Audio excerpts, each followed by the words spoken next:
malam saudara, bukannya mereda, kasus tudingan ijazah palsu Presiden ke-7 RI Joko Widodo justru kian panas. Terakhir, Jokowi melaporkan 5 nama ke Polda Metro Jaya atas dugaan pencemaran nama baik dan fitnah. Padahal sebelumnya, alma mater Jokowi yakni Universitas Gadjah Mada dan KPU Kota Solo sudah mengklarifikasi soal keaslian ijazah Jokowi. Lantas mengapa isu keaslian ijazah Jokowi terus berkembang menjadi polemik berkepanjangan? Dan mengapa para penggugat begitu getol menyoal keabsahan ijazah Jokowi sementara mantan Presiden Jokowi juga tak langsung membuat klarifikasi sejak awal? Kami malam ini mengundang kuasa hukum mantan Presiden Jokowi Yakub Hasibuan dan salah satu pihak yang dilaporkan Jokowi yakni Roy Suryo.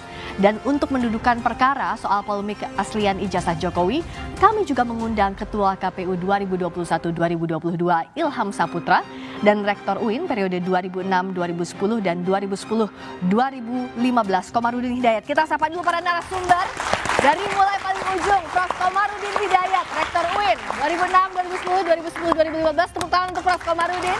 Selamat malam, Prof. Malam. Hadir juga salah satu terlapor, Mas Roy Suryo. Selamat malam. Di sebelah saya juga sudah hadir kuasa hukum Jokowi, Mas Yakub Hasibuan. Selamat malam. Selamat malam.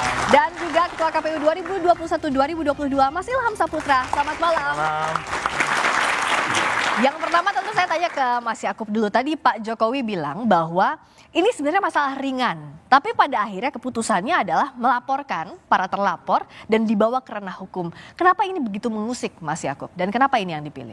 Iya Mbak Friska, jadi perkara ini sebenarnya sudah berjalan dari tahun 2023. Sudah ada juga beberapa perkara di pengadilan, di mana di situ juga yang menggugat juga gugatannya tidak diterima ya. Dalam arti ya kalau mungkin dari pihak sana juga bilang belum sampai pembuktian dan lain-lain, ya intinya yang mereka mintakan kepada pengadilan tidak diterima. Kemudian Pak Jokowi sekarang sudah bukan lagi presiden. Beliau mungkin berpikir dahulu, ya mungkin ketika saya presiden, ya mungkin saya memiliki pertimbangan yang sangat panjang untuk tidak melaporkan atau tidak menempuh jalur hukum. Tapi sekarang ini beliau bukan lagi seorang presiden. Beliau sudah purna tugas dan ternyata masalah ini bukan yang mereda, makin menjadi-jadi. Makin menjadi-jadi, makin liar dan sudah berpotensi juga memecah belah bangsa. Bahwa reputasi bukan Pak Jokowi pribadi, reputasi dan nama baik rakyat Indonesia juga dipertaruhkan. Bayangkan saja dibuat seakan-akan presiden yang sudah menjabat 10 tahun dipilih langsung oleh rakyat, ternyata seakan-akan ijazahnya palsu. Ini tentunya kehebohan bukan nasional tapi internasional juga tentunya kalau dibiarkan.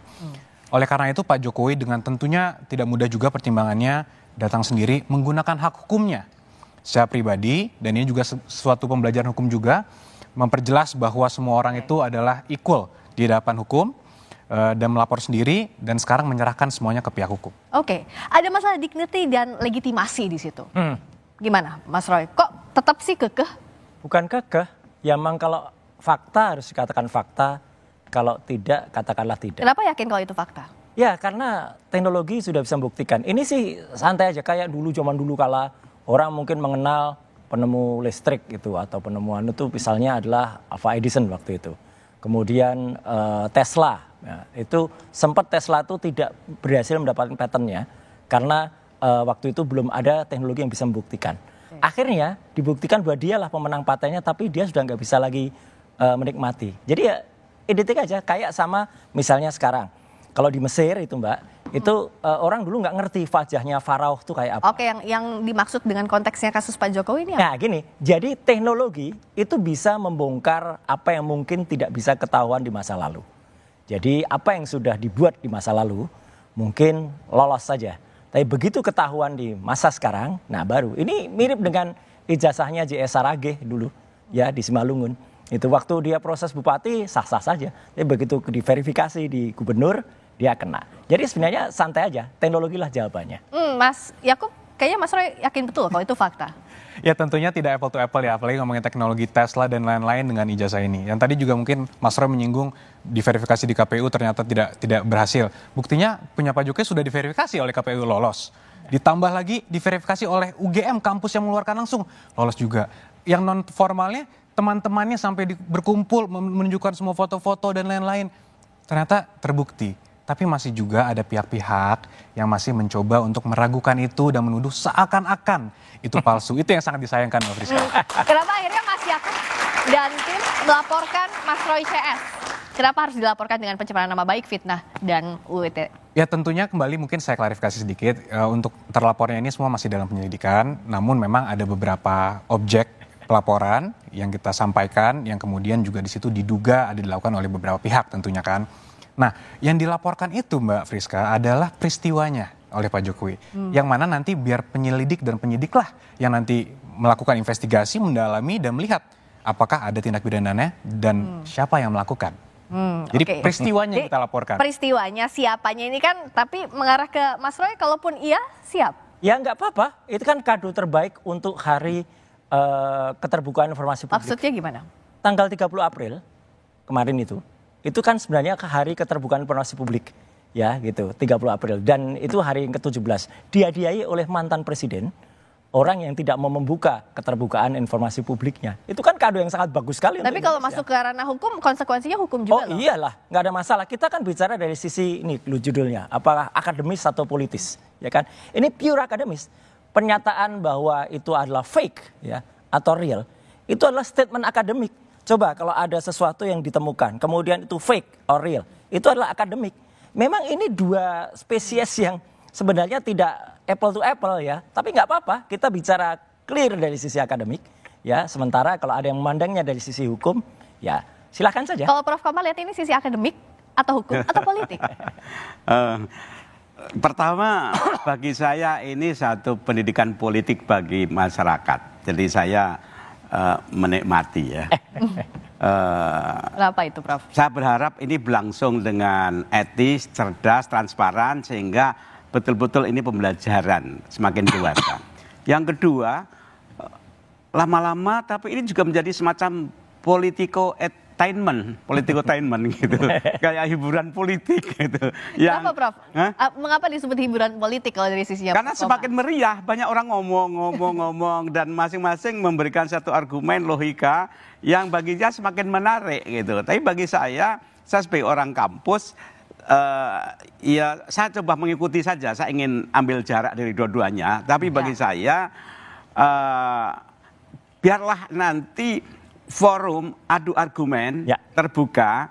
Jadi di sini ada lembaga politik dan ada kampus. Karena yang punya otoritas itu kan kampus. Sementara polisi dapat pengaduan masalah pidananya. Nah ini kan menarik, ini dua isu yang berbeda. Masalah pidana dan masalah keaslian. Saya bayangkan dua institusi itu nanti kerjasama ya untuk menjelaskan.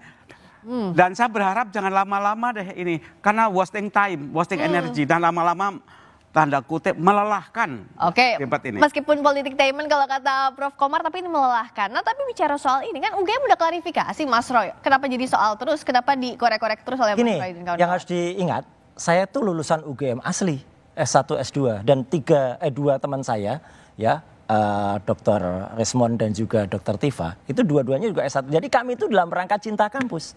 Kami itu sangat menyayangkan klarifikasi UGM yang sama sekali tidak perform ya.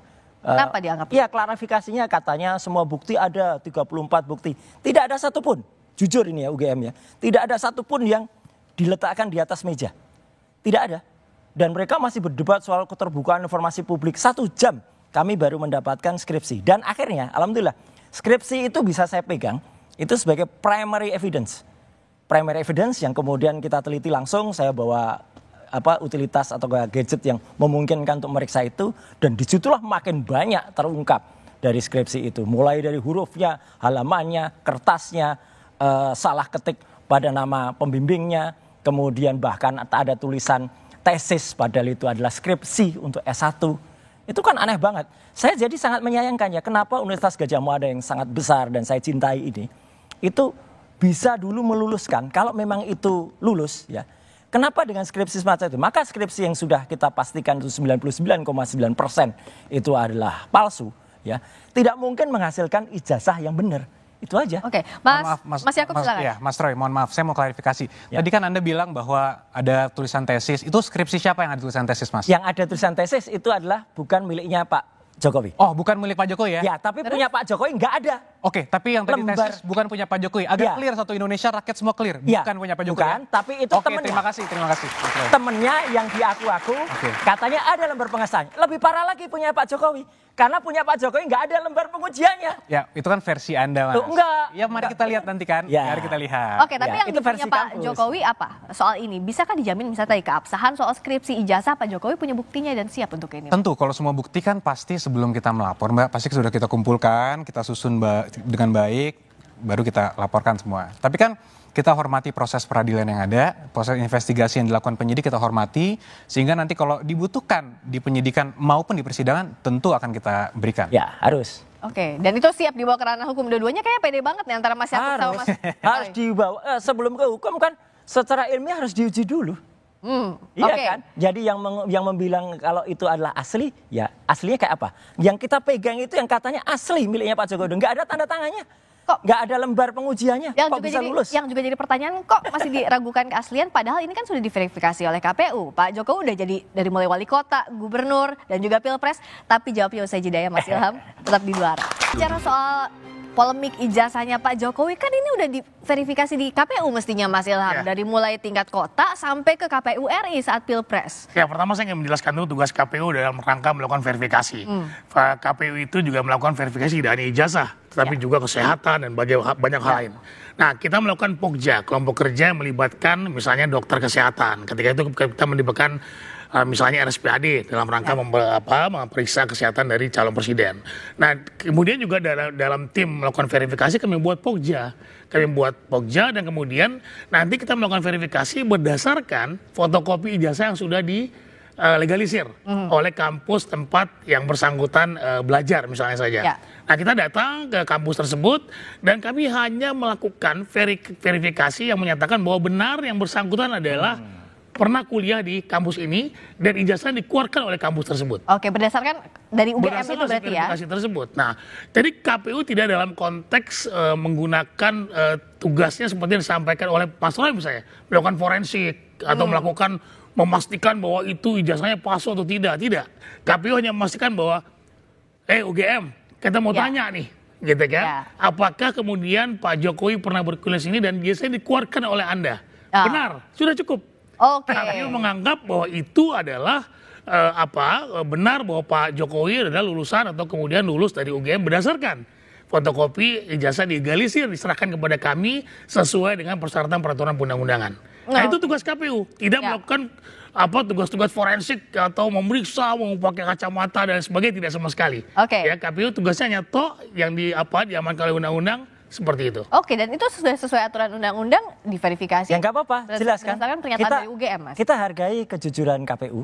Memang KPU kan tidak memeriksa forensik itu, jadi menyerahkan kepada UGM lagi. Jadi makanya nggak apa-apa kalau kita challenge UGM, nggak apa-apa, kita hormati KPU. KPU sudah menjalankan tugas dengan benar. Verifikasinya hanya cukup ke kampusnya. Tapi ternyata kalau kampusnya bisa salah, kampus kan nggak seluruhnya pasti benar. Bisa saja kampus salah. Kalau skripsinya kayak gitu, ya, apa mungkin kemudian keluar ijazahnya? Ini loh yang menjadi soal. Apa iya kampus bisa salah? Kita dengarkan dulu pernyataan dari UGM berikut. Oh iya, yang lengkap Mbak, pernyataannya. Joko Widodo itu tercatat dari awal sampai akhir melakukan tridharma perguruan tinggi di Universitas Gadjah Mada. Itu sudah kami jelaskan dan Joko Widodo itu lulus pada November ya, 5 November 1985, sesuai dengan catatan di dokumen Fakultas Kehutanan. Nah, ini dipotong nih Mbak. Ya nggak mungkin 1 jam bukan, dong. Bukan nggak mungkin 1 jam. Gimana? Ada alam bawah sadar yang ditunjukkan oleh Allah Subhanahu Wa Taala ketika Prof Wening Udasworo ini ya mengucapkan Joko Widodo itu adalah mahasiswa Fakultas Kedokteran. Di Kehutanan. Prof Wening itu orang sastra. Jokowi disebut-sebut lulusan kehutanan. Kok bisa keluar dari mulutnya itu kedokteran? Itu hal yang sangat tidak mungkin kalau tidak secara bawah sadar. Itu sebenarnya ada sesuatu yang akhirnya keluar gitu loh. Jadi ini nggak boleh dibiarkan ya. Ada di rekaman jadi ada kecurigaan dari sini, Mas Yakub. Berdasarkan ilmu apa tuh Mas Roy? Dari orang lihat muka, lihat bukan saya. Itu dokter yang menganalisis, dokter yang mengerti kalau ada seseorang tuh bawah sadar. Jadi bukan saya yang menilai. Okay. Ada tuh alasannya apa? Mas Roy, saya izin nanya, mohon dijawab dengan jujur. Oh iya. Mas kan tadi bilang bahwa Mas itu sarjana UGM. Katakanlah ijazah Mas hilang. Ya. Walaupun punya Pak Jokowi ada, saya andaikan punya Mas Roy hilang. Kemudian butuh untuk apply kerja atau mau mendaftarkan ke KPU. Ya. Kemana Mas Roy pergi untuk meminta legalisir? Ke UGM. Dan UGM. Ya. Oke. Dan UGM mengeluarkan bukan ijazah yang sama dengan kita lulus dulu loh. Oke. Ini yang penting. Iya, tapi Anda berarti ke UGM keterangan. Ya? Oh iya. Oh iya, berarti mempercayakan UGM sebagai yang mengeluarkan. Karena saya lulusan sana asli, Mas. Oke, berarti clear. Berarti Pak Jokowi kemarin sudah diberikan verifikasi oleh UGM. Ya berarti kalau Anda konsisten ya clear. UGM sudah memberikan statement. Nanti bisa dilihat, Mas. Apakah ijazahnya Pak Jokowi yang katanya tidak pernah diserahkan kepada orang lain itu sama dengan yang beredar? Sekarang jawab juga jujur, Mas sudah pernah lihat ijazah yang kemarin di bawah? Oh, sudah pasti dong, Mas. Oke. Sudah pasti. Sama nggak dengan yang kemarin-kemarin itu ditunjukkan? Nanti biar di persidangan dilihat. Nggak jujur, Mas. Tapi begini, Mas. Nggak jujur, Mas. Gini, Mas. Karena saya tidak mau melampaui otoritas juga. Jadi kalau ada seorang ahli yang mengatakan bahwa saya sudah menganalisa ada dokumen saya ambil dari online, saya analisa kiri kanan. Nggak, ini sama sekali bukan online. Dari mana, Mas? Yang ijazah Mas ambil? Ijazahnya adalah memang kan ijazah kita pastikan dari ketika skripsinya itu tidak benar. Ya ijazahnya pasti tidak benar. Mas kan menganalisa ijazah. Ada katanya fotonya tidak sesuai dengan itu dari mana source-nya? Yang menuliskan dia, katanya dia mendapatkan langsung dari Pak Jokowi. Oke, tapi apakah boleh sebagai seorang ahli? Mas kan seorang ahli, sering di persidangan kan? Ya. Boleh nggak source of dokumennya itu? Kita harus percaya. Boleh nggak source of dokumen yang dianalisa seorang ahli forensik itu bukan berasal dari dokumen asli? Makanya kita tunggu. Menganalisa kopi. Boleh nggak? Apa-apa. Makanya nanti kita tunggu. Kita tunggu kalau Mas punya yang asli. Ya, kita bandingkan. Kalau itu ternyata yang kemarin dianalisis juga oleh saya dan Dr. Respon, itu tidak benar. Orang itu yang pernah memposting dan katanya asli itu, katanya dia dapat dari Pak Jokowi itu, penyebar hoaxnya dia. Tapi yang menganalisa seakan-akan itu palsu siapa, Mas? Loh kita, karena kalau itu palsu, berarti yang ada disebar oleh hoax itu palsu kan? Oke. Yang salah.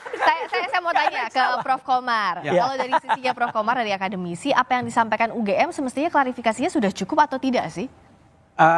Mestinya cukup, tapi kalau ada keraguan, ada fakta-fakta, ya jelaskan aja sampai patah. Jadi silahkan Anda menggugat, tapi Anda harus siap dipatahkan kalau memang ada bukti yang menangkan. Dan saya berharap bahwa bukan pengadilan ya, proses apa di penyidikan, Prof? Penyidikan. Yang di polisi penyidikan. Nanti terus persidangan. Sekarang? Oh, peradilan. Ya. Saya berharap nanti terbuka seperti ini. Nah, setuju. Sehingga rakyat itu melihat pendidikan dan selesai. Ya. Jadi jangan di belakang tembok deh. Ya. Saya ingin nanti polisi, pengadilan, hakim semua, bahkan kalau perlu guru besar UGM, wali amanah, menyaksikan biar selesai urusannya. Setuju. Satu lagi, Mbak Priska. Yang menarik gini, nggak boleh dilupakan. Ketika sudah ada klarifikasi dari sekarang pejabat di UGM, mantan rektor UGM, Prof. Sofyan Effendi pun meragukan itu. Dan ada seorang mantan rektor yang lain memeluk saya dan mengatakan, Mas, itu juga saya tahu kalau itu nggak benar. Oke. Nah, Mas Yakub, apakah siap kalau tadi ditantang ya terbuka prosesnya sampai di peradilan? Tentunya kan ketika kita memutuskan untuk menempuh jalur hukum, kita sudah siap dengan semua konsekuensinya. Ya. Kami siap untuk kooperatif, dibutuhkan dokumen keterangan, kami selalu siap. Jadi kita, mungkin Mas Roy selalu bilang, bagus silahkan biar terbuka. Setuju. Mari kita lihat di persidangan. Jangan kayak UGM loh ya, ngakunya beneran, kita ketika pertemuan tanggal 15 April itu Mbak, kita bertiga dihadapi, wah kayak gerombolan gitu ya. Terus ada beberapa kamera, saya pikir kamera itu wartawan. Ternyata tidak, baru di ujung diberitahu itu internal Mas. Dan sampai detik ini, sampai siaran dua arah ini, kita minta rekamannya nggak pernah diberikan. Padahal di rekaman itu kalau diputar, kelihatan banget bagaimana, saya harus bilang, bagaimana pihak UGM gelagapan ketika kita tanya KKN-nya di mana. Ini bukti-buktinya yang lain mana, nggak ada. Dan itu ternyata hanya internal, padahal kita kira itu adalah, seperti tadi usulan Prof. Komar, benar sekali. Live streaming kalau perlu nanti semua orang Indonesia nonton. Oke, jadi kalau soal bukti, tentu nanti Mas Yakub akan melihatkannya saat persidangan. Misalnya. Tapi apa yang dipunya, apa yang untuk meyakinkan publik bahwa kalau Mas Roy kan bilang dari fontnya, skripsinya, apanya. Kalau dari Mas Yakub dan timnya Pak Jokowi apa ya? Gini Mbak, ini pertanyaan Mbak sangat baik karena ini merepresentasikan apa yang telah terjadi di masyarakat sekarang. Sekarang telah terjadi seakan-akan yang tertuduh yang harus membuktikan. Karena Mbak nanya ke saya, apa yang bisa Anda bawa untuk membuktikan itu asli? Ini pola pikir yang sangat rusak. Seharusnya Mbak, yang terjadi itu, kita ada negara hukum, siapa yang mendalilkan harus yang membuktikan. Nah, inilah bukti bahwa ini harus di stop segera, tidak bisa dilanjutkan, bisa menjadi presiden buruk, dan ini harus dibuat terang benderang secepatnya. Karena kembali lagi, ini berpotensi untuk sangat merusak kredibilitas bangsa Indonesia secara umum. Karena begini, kalau Mas Roy kan sudah bilang, kenapa saya tanyakan, oke, dalam hukum pembuktian kan memang siapa yang mendalilkan dia yang harus membuktikan. Koreksi Mbak, dua-duanya equal membuktikan. Nah oke, tunggu dulu. Kalau Mas Roy kan sudah bilang bahwa font dan lain-lain, tapi di sisi lain kan ditanya apa kantornya bahwa itu adalah asli yang dipegang, begitu? Apakah bisa menjaminkan? Tentu. Karena gini, Pak Jokowi sudah melewati semua tahapan pada saat beliau kuliah.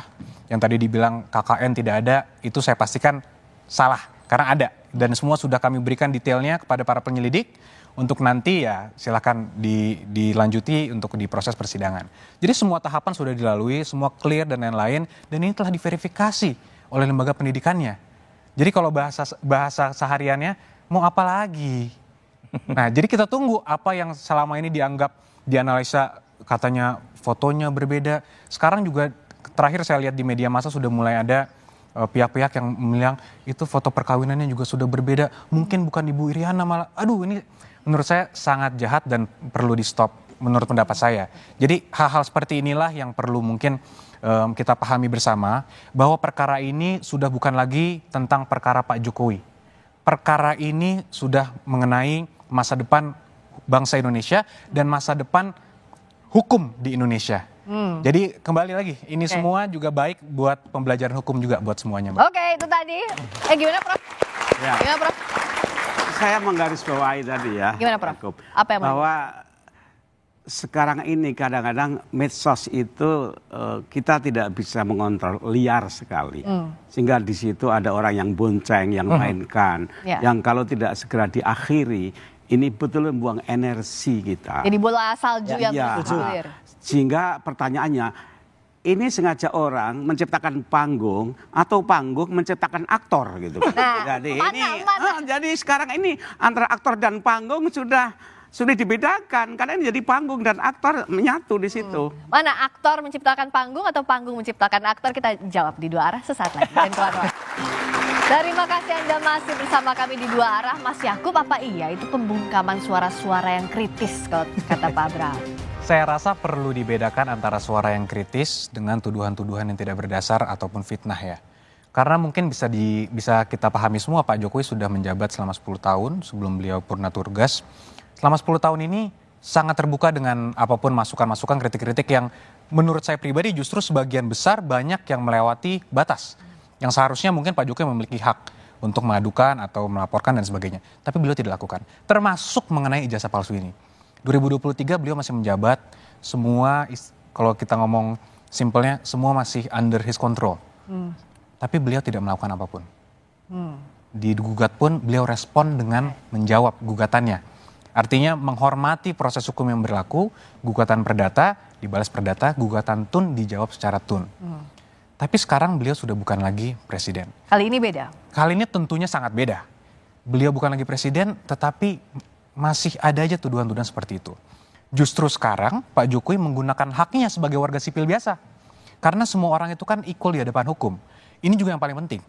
Bahwa jangan seakan-akan pernah menjabat, seakan-akan berkuasa sehingga haknya lebih rendah dari masyarakat. Kan tidak.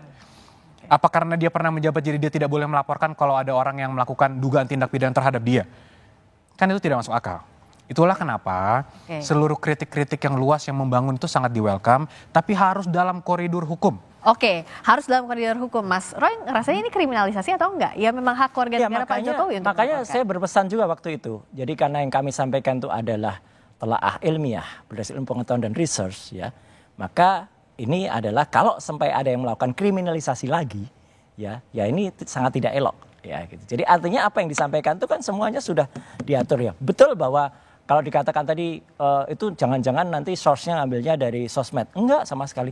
Saya nggak pernah ngambil dari sosmed ya. Kalau tidak dipastikan oleh orangnya. Ketika itu dipastikan bahwa ini asli, bahkan dalam utasnya dia nulis ya, si Sandi itu, ini saya dapat dari Pak Jokowi langsung. Menariknya ya, ini saya bantu juga. Ketika saya ketemu dengan yang bersangkutan, saya bilang selesai udah ternyata, karena dia bilang dapatnya tidak dari Pak Jokowi. Ya udah, hati-hati Mas Anda. Oke, nah ini soal ijazah ini apa yang Mas Ilham lihat? Apa bedanya dengan kasus yang tadi sempat disebut sama Mas? Justru saya kemudian ingin mengatakan bahwa KPU memverifikasi berkali-kali bahwa ini ada prinsip kehati-hatian di sini. Misalnya saja ketika tadi Mas Suryo mencontohkan Pak Jaya Saragih, ya ketika itu di Simalungun dia bisa jadi bupati, tapi ketika menjadi gubernur KPU melakukan tim verifikasi kembali, SMA yang mengeluarkan ijazah yang diserahkan kepada kami untuk Profesor Pak Saragih itu ternyata sekolah tadi tidak mengakui, gitu loh. Ya, sekolah tidak mengakui, sehingga kemudian kami, sehingga kami mengambil tindakan tegas mengatakan kepada KPU Provinsi Sumatera Utara ketika itu bahwa ini tidak bisa kemudian diloloskan menjadi calon pasangan gubernur di Pilkada 2018 lalu. Nah, saya ingin membuktikan bahwa kemudian KPU melakukan verifikasi dengan hati-hati, dengan benar dan melibatkan banyak pihak terkait dengan ahli-ahli pendidikan dan bahkan juga pihak sekolah itu sendiri. Nah, ini kan bahwa sebetulnya kalau kemudian KPU dianggap mungkin misalnya ada kesalahan di KPU membuktikan bahwa di Provinsi Sumut KPU sudah membuktikan bahwa kami melakukan verifikasi yang begitu dalam, sehingga ketika dinyatakan oleh sekolah tersebut bahwa yang bersangkutan tidak pernah sekolah di situ dan tidak pernah mengeluarkan ijazah, maka kami menyatakan dia tidak masuk atau kemudian TMS. Tidak memenuhi syarat. Jadi kuncinya di institusi pendidikan ya. Kalau kasusnya Pak Jokowi berarti UGM yang jadi kunci. Sekali KPU ingin mengatakan bahwa KPU tidak melakukan verifikasi forensik. Tapi KPU hanya melakukan verifikasi kepada institusi pendidikan di mana yang bersangkutan bersekolah. Ya, bagus itu. Enggak, ini saya puji ya KPU ketika melakukan di Sumatera Utara. Mohon itu juga dilakukan juga pada yang kita perbincangkan ini. Apakah dalam kasus ijazahnya Pak Jokowi ya, kalau ini misalnya bukan ijazah 1, apakah KPU juga memverifikasi adanya ijazah SMA 6 yang kemudian di situ masih tertulis SMPP, betul SMPP, kan namanya Sekolah Menengah Pembangunan Persiapan, tapi ada dalam kurung SMA 6 gitu. Padahal SMA 6-nya itu belum ada di tahun itu. Apakah itu diverifikasi atau tidak? Tentu diverifikasi ya. Kalau kemudian, jadi gini, ada persyaratan-persyaratan yang kemudian kita harus verifikasi berdasarkan peraturan undang-undangan. Kalaupun kemudian peraturan undang-undangan mengatakan bahwa dari SD, SMP, SMA dan ijazah terakhir, tentu kami juga harus bisa melakukan verifikasi terhadap tatanan tersebut, gitu kan? Nah, sama seperti ketika Pilkada 2018 lalu, SMA-nya ternyata bermasalah.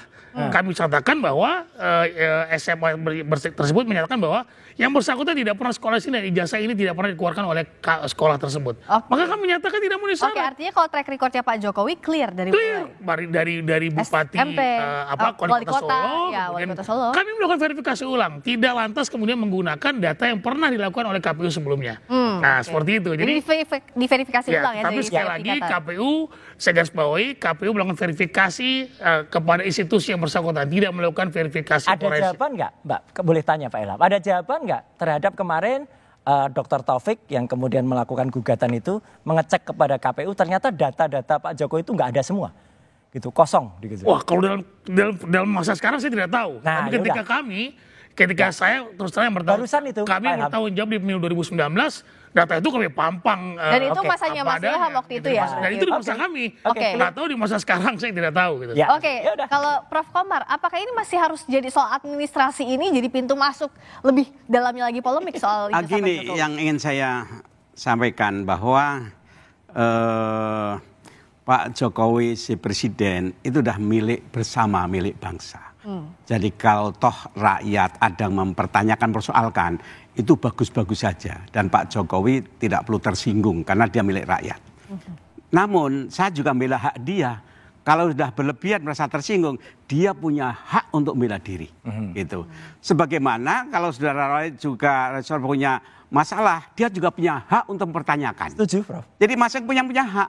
Disinilah nanti lembaga polisi atau pengadilan yang kemudian mengolah proses. Tapi hak masing-masing itu harus dijaga. Jadi saya membela Pak Jokowi sekaligus juga saya membela hak Anda. Etika berkomunikasi, bernegara, bermedsos ini yang perlu kita jaga. Sebab sekarang semakin liar, semakin kacau. Jadi menurut Prof akan lebih etis kalau ini memang prosesnya berlangsung hingga ke pengadilan. Sampai oh iya, bagi saya ini bagus. Dan hati-hati dengan orang-orang yang sengaja mengaco, mengobo-obo, mempermainkan hoak. Karena selalu ada penumpang gelap setiap isu-isu itu. Ini yang perlu ada pendidikan politik bagi rakyat. Oke. Jadi meskipun pasalnya yang jadi persoalan kan pencemaran nama baik dan fitnah, ada atau tidaknya fitnah dan pencemaran nama baik itu harus dibuktikan di pengadilan, begitu ya Prof? Ya. Oke, tepuk tangan untuk Prof. Komarudin tadi. Hak warga negara, Mas Yakub, artinya ya kalau sekarang Anda siap untuk membongkar buktinya di depan penyelidik sudah dibuka itu ijazah, semua bukti-bukti yang dipunyai oleh Pak Jokowi. Iya, sudah diberikan. Kemarin juga sudah Pak Jokowi membawa langsung, karena kami juga sudah menduga akan diminta, sudah dibawa langsung ijazah SD, SMP, SMA, hingga kuliah. Semua sudah diperlihatkan secara jelas. Sudah diperlihatkan secara jelas, apa yang jadi masalah lagi, Mas? Agak lucu juga sebenarnya, karena kan baru pelaporan pertama, baru LP, baru di BAP, nggak apa-apa kalau itu untuk, tapi kan petugas yang memeriksa bukan petugas forensik, jadi paling dia hanya melihat semacam wartawan yang di Solo yang ditunjukkan itu, dia tidak bisa memiliki arti apa-apa. Justru yang diperlukan, Mas Yakob kemarin itu kalau saja di situ cukup misalnya diterima, oke cukup ya, tapi kemudian bukti-bukti itu dibawa ke Solo pada hari yang sama, karena pada hari yang sama sebenarnya ada mediasi dan disitulah diperlukan ijazah ditampilkan. Kok malah ditolak yang di Solo? Kenapa Mas? Sayang. Untuk yang di Solo kebetulan karena itu ditangani oleh rekan kami yang lain, secara kode etik kami tidak bisa mengomentari, Mas. Tapi mengenai barang bukti, apakah ijazah nanti kenapa diperlihatkan hanya pada penyidik, tentunya kami menghormati proses dan kalaupun nanti dimintakan lagi di penyidikan atau di persidangan, tentunya kami siap untuk memberikan. Pasti itu diperlukan. Oke. Nah, tapi kenapa sih tidak ditunjukkan langsung aja bahwa ini ijazahnya asli loh? Kenapa harus lewat jalur pengadilan, lewat jalur penyelidikan, dan nanti juga sampai ke pengadilan? Tentunya pertama tidak ada kewajiban hukum Pak Jokowi ya untuk memperlihatkan itu. Dan ini akan menjadi presiden yang sangat buruk Mbak jika ini dilakukan oleh Pak Jokowi. Kenapa? Bayangkan jika ada seorang pejabat atau seorang masyarakat biasa lah yang dituduh. Ijazah Anda palsu, Anda harus perlihatkan. Oke. Anggaplah seorang yang dituduh ini memperlihatkan satu orang A. Ada B lagi minta, apa harus diperlihatkan lagi? Ada C lagi, kalau ada 1000 orang yang meminta, apa semua harus diperlihatkan? Ini kan presiden yang tidak baik. Apalagi kalau nanti ini digunakan sebagai modus untuk menjatuhkan orang-orang yang sedang menjabat dan sebagainya. Jadi kita tidak mau ini menjadi suatu presiden yang buruk bagi penegakan hukum di Indonesia dan praktik politik juga di Indonesia. Ini yang kita jaga Mbak. Oke. Apa ini mengada-ngada permintaan untuk melihat ijazah ini? Gak apa-apa, kita hormati Pak Yakub, tapi terlalu jauh tadi ya. Kalau seorang pejabat publik, dia harus mau menunjukkan. Dan itu ada diatur dalam Undang-Undang Keterbukaan Informasi Publik nomor 14 tahun 2008. Dan bukan termasuk pasal yang dikecualikan di pasal 17. Kalau pasal 17 itu yang kecuali nilai. Oke, kalau nilai transkrip nggak usah, Mas. Kalau KHS, kartu hasil studi nggak usah. Itu hak pribadi. Rekam medik kesehatan itu jangan, karena itu adaan pribadi. Kemarin juga ada kasus selebriti ditulis pernah mengidap apa gitu. Waduh, itu malah nggak boleh. Tapi kalau itu misalnya kartu rencana studi, kalau misalnya itu bukti-bukti KKN, ya harus dibuka sebenarnya. Skripsi, ijazah juga. Jadi memang saya setuju tadi yang disampaikan pada acara Rosi kemarin ya. Prof. Hamid Hamaludin, sayang banget nih yang memulai gaduhnya ya memang Pak Jokowi karena sejak awal nggak mau menunjukkan itu. Yang memulai gaduhnya malah disebutnya Pak Jokowi. Nah itu kan mindset yang saya bilang kan, mindsetnya seakan-akan yang dituduh jadi yang salah. Nah ini yang harus sangat kita putar Mbak. Ini sangat buruk jika ini dibiarkan terjadi. Oleh karena itu kita tunggu proses persidangan agar mindsetnya berubah semua, kebenaran terungkap, segalanya terang benderang. Oke, jadi pertanyaannya begini loh. Ini akan kemana ujungnya? Kasus ini akan dibawa kemana ujungnya dan motifnya apakah betul untuk hukum mencari hak ataukah politis? Kita akan bahas usai jeda. Oke, kalau Prof. Komar melihatnya ini apakah isu ini ya akademis atau politis lebih kentalnya? Ini bagian marketing UGM harus berpikir kreatif. Isu yang kontroversial jangan menjatuhkan UGM, tapi harus membuat UGM malah naik gitu. Karena dua-duanya orang UGM gitu. Yang membuat UGM, yang membuat UGM. Kalau dikemas secara bagus, ini buat UGM, kerennya UGM. Branding nah, makanya? Malahnya branding ya? Prof? Iya, nah sekarang bagaimana itu UGM bisa mengemas seperti itu?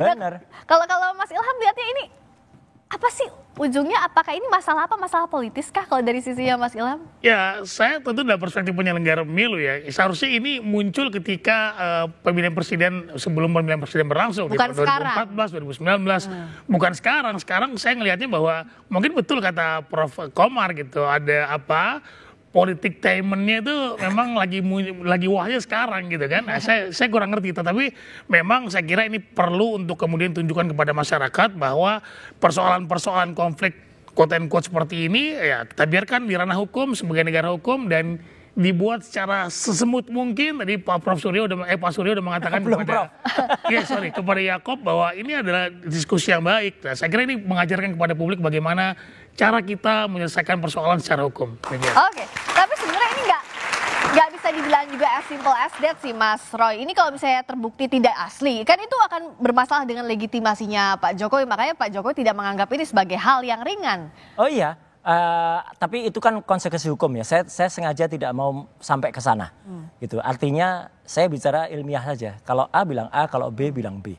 Gitu. Jadi kalau soal hukum terus sampai ada, nanti peraturannya semua dibatalkan. Menurut saya tidak sampai sejauh itulah. Oke, tapi kalau ada yang menganggap, ini nggak ada apa-apanya. Ada tuh anggota DPR siapalah gitu, yang kemudian bilang, kalau memang terbukti palsu gimana? Mau apa? Itu pikirannya picik banget itu. Oke, tapi kalau bicara soal ini, apa sih sebenarnya, apakah Mas Roy siap? Karena kan kalau salah satu terlapornya misalnya Mas Roy di situ belum mau dibuka juga kan sama Mas Yakub, nanti akan diumumkan polisi. Tapi kalaupun iya, artinya kan konsekuensi hukumnya ada, sanksi, ada penjara juga loh kalau terbukti. Gak apa-apa. Galileo Galilei itu akhirnya sampai dihukum, kemudian Kopernikus itu dihukum karena mempertahankan bahwa bumi itu bulat, yang waktu itu dipercaya bumi itu lurus.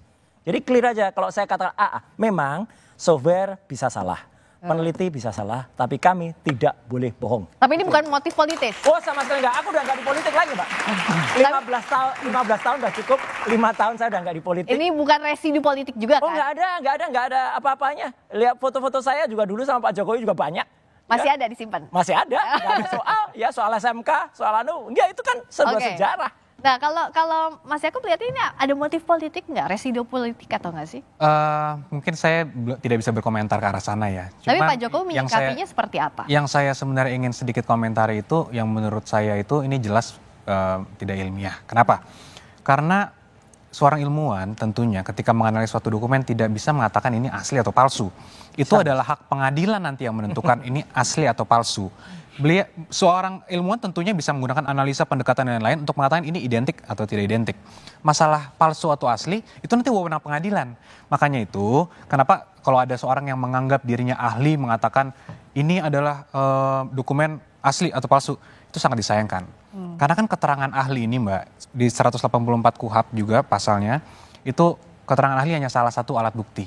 Alat bukti kan ada keterangan ahli, keterangan saksi, ada bukti surat, ada petunjuk, keterangan terdakwa. Nah, jadi keterangan ahli itu pun ketika di persidangan, itu hanya sebagai pendukung, salah satu alat bukti saja. Jadi kalau ada seorang ahli yang bilang, itu pasti palsu, itu fix. Ya itu bagaimana kita menyikapinya? Ini mungkin saya tanya sedikit sama Mas Roy. Karena ini dua spesies yang berbeda ya Mas. Di hukum begitu, tapi di ranah akademik, hukum pun kadang-kadang nggak diperlukan. Coba saya tanya Mas Roy sedikit. Mas Roy kan sering menjadi ahli juga di persidangan tentunya. Pernah nggak seorang hakim di kasus nanya dokumen ini asli atau palsu? Kan nggak mungkin. Karena hakim akan menanya pendapat Anda tentang dokumen ini, analisanya seperti apa. Baru dijelaskan. Tapi yang namanya definisi fake, true or false itu ada dalam ilmiah Mas. Bukan. Kalau seorang ahli bisa menyatakan suatu dokumen palsu, ini fix, absolut. Untuk apa ada sidang? Untuk apa ada pengadilan yang menentukan bahwa ketok pasal terbukti, ini pemalsuan, dokumen ini palsu. Kalau seorang ahli dapat menjelaskan itu absolut, ya maka apa guna pengadilan? Jadi kan ini yang harus bisa dibedakan gitu, bahwa seorang ahli tentunya boleh saja dengan segala keilmuan yang dimiliki kami hormati untuk menganalisa suatu dokumen dengan metodologi juga tertentu, apakah cara pendekatannya itu secara historis, normatif, yuridis dan lain-lain. Makanya juga ada. Itu pendapatnya ilmiah Mas, bukan untuk dikriminalisasi. Betul, ilmiah. Kalau ilmiah tidak mungkin menyatakan asli atau palsu Mas. Itu masalahnya. Bisa. Ilmiah itu adalah identik atau tidak identik. Kalau nanti ternyata seorang ahli menjelaskan, oh ini bisa diduga palsu, itu kita hormati. Tentunya itu juga akan dipertimbangkan oleh hakim di dalam satu perkara, dapat dipertimbangkan. Tapi nggak pasti. Tapi tidak mungkin, karena apa gunanya pengadilan Mbak? Pengadilan lah yang bisa menentukan ini asli atau palsu. Oke, emang kalau ke pengadilan Mas Roy mau bawa apa? Menyiapkan apa ke pengadilan? Iya, bukti-bukti kemarin bahwa itu adalah primary evidence yang sempat kita periksa. Dan juga kalau misalnya di sana ada, oh ini ijazahnya, yang ini yang dikatakan asli. Oke, kita periksa bersama-sama kita fair, ada ahli atau ada pakar forensik dari ahli sana, saksi ahli ada telematika dari sana, dan kemudian setuju usulnya Prof. Komar tadi dibuat terbuka. Kalau perlu memang dibuat terbuka di kampus dulu misalnya, itu oke, itu bagus sekali. Itu mungkin dong pengadilan di kampus, tapi terbuka. Maksudnya itu disiarkan terbuka, sehingga dengan demikian masyarakat akan bisa lihat diskursus yang menarik. Tapi sekali lagi memang beda spesies ini menarik, ya gitu, nggak apa-apa. Oke, kalau dari Prof. Komarudin terakhir. Ya. Apakah ini jadi kasus ini malah juga menjaga nama Pak Jokowi tetap ada di panggung politik saat purna tugas? Ini bisa ditarik agak ke politik bisa, dan di Indonesia apa sih yang bebas dari politik? Kedua ke ilmu hukum bisa, dibawa ke ranah sains eksak juga bisa. Jadi memang nanti kita lihat pendekatannya apa yang mau dipakai oleh proses pengadilan. Sebab kalau sains itu di laboratorium sains, tapi kalau masalah pidana hukum itu di ruang pengadilan hukum. Nah isu ini mau ditarik kemana? Gitu. Ke politik, ke ilmu hukum, atau pure sains? Ini hemat saya ada metodologi pendekatan yang berbeda. Tapi setidaknya dari dua teman saya ini saya sudah menikmati kok ini. Kita lihat nanti mau kemana tadi ya. Politik diamond tadi ya, Prof ya. Tapi sebenarnya kalau Prof lihat konsekuensinya akan lebih berat di mana, pelapor atau terlapor? Karena ini kan bawa ke ranah hukum. Bagi saya prosesnya, metodenya, niatnya yang benar transparan sehingga keputusan itu nanti rakyat bisa menerima. Bahwa tidak bulat semua orang menerima pasti ada, tapi selesai masalah ini gitu. Sebab kalau tidak selesai, aduh betapa bodohnya sih, boro-boro mengejar koruptor gitu. Kalau hanya membuktikan ijazah asli dan tidak aja tidak bisa, itu kan faktual. Gimana? Gitu. Jadi di sini pertaruhan juga hukum, bisakah jadi panglima, bisakah menuntaskan kasus ini salah satunya, tapi masing-masing pihak itu dong pasti akan siap ya apapun konsekuensinya ya. Sudah pasti. Jadi dibawa ke ranah hukum. Terima kasih atas waktunya. Mas Ilham terima kasih, Mas Yakub terima kasih, Mas Roy terima kasih, Prof. Komar terima kasih. Demikian Dua Arah malam ini, saya Friska Clarissa pamit undur diri. Sampai jumpa. Selamat malam. Jangan kemana-mana.